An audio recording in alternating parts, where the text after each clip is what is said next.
Hello, today's lit term is archetype. The general definition of archetype is a pattern in literature that represents human nature. This means that no matter where you live, how old you are, or your circumstances, there are some elements that are universal to us all, and in literature we use archetypes to appeal to people's human experiences. An archetype is typically a character, plot, symbol, or theme, or setting that is imitated repeatedly throughout all literature, whether it be fiction, nonfiction, movies, or music. Many characters are archetypes that you may or may not be aware of, and there are many more than I will talk about that are here. Considering female archetypes, one we see repeated in literature is the fairy godmother.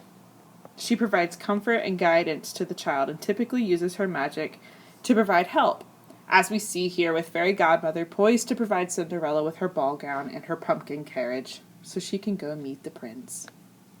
We also have Mother Earth, who represents abundance and fertility, while also providing spiritual and emotional guidance, much like Old Mother Willow in Pocahontas. Another one we have is the stepmother. Some of you may refer to her as the stepmonster, because her archetype always depicts her as evil, jealous, and manipulative, as she was here in Cinderella. Other female archetypes include the temptress, like Jessica Rabbit from Who Framed Roger Rabbit. The temptress is beautiful and seductive, which are qualities she uses to bring the downfall of the hero, using her power to make men weak and to bring about his destruction. You also have the witch. Here, the Wicked Witch from The Wizard of Oz, who attempts to trap or destroy the hero. These female qualities can also be combined, as we've seen in the case of the witch from Snow White, who first is a temptress, capturing Snow's father's love, and becomes queen, then a stepmother who sends Snow away from the kingdom, and ultimately a witch seeking to kill the innocent heroine. We also have the Disney princess archetype, which means we have weak female characters who are then saved by their handsome princes from the evil that lurks beneath the water, or in the castle, or outside, in the case of Jafar, out in the desert. All of these are archetypes, which is what makes a movie like Frozen so much fun, because it plays with the archetype. We expected for Elsa to be saved and Anna to be saved by the princes in the story, but instead we find out that one is evil, and we find out that her sister is the one who can save Elsa, not the prince.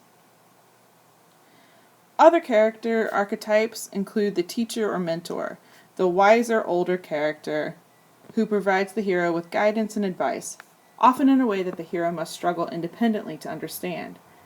Without this character, our hero would fail at his or her quest. Here we have Dumbledore, who guided Harry at key moments in his battles against Voldemort. And Yoda, without whom the Force would never be strong with anyone. We also have the loner outcast, who is such because of some physical, spiritual, or emotional difference. Here we have Wolverine, whose physical mutation, as well as his anger, keep him separated from others. Loners can use their differences for good, like Wolverine, or for evil, like the Joker in The Dark Knight. Another archetype is the innocent, who is usually a child or a youth who is optimistic and naive and often dependent upon the mentor. We see this in Frodo, who starts off his journey with the ring, unaware of the powers of evil that lurk outside the Shire.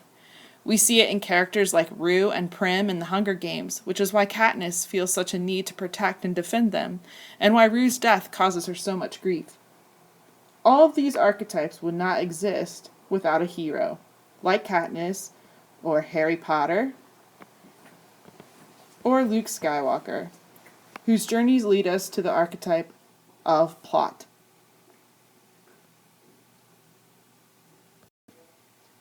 All heroes experience a journey, and we have charts like these available to us because the journeys tend to follow the same pattern.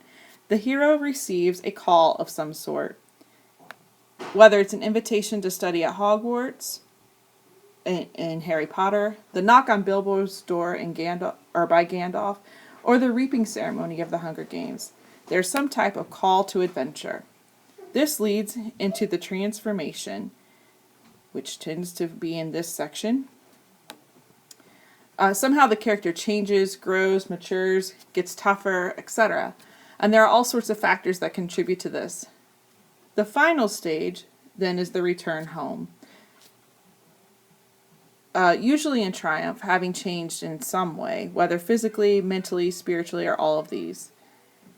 Our epic plots like Harry Potter, Star Wars, The Hunger Games, and The Hobbit focus on the entirety of the hero's journey, but other plots may zoom in on just one portion of the journey, which means there really aren't any new plots, just different ways of telling them. For example, if we were to watch any Nicholas Sparks love story, we know that at some point there will be a death that leads to a change in the main character, and ultimately they feel bad, and then they go home or move on to their next type of life.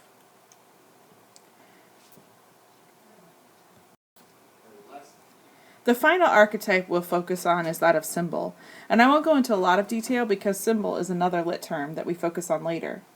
Trees, for example, are symbols and archetypes as they generally reflect life.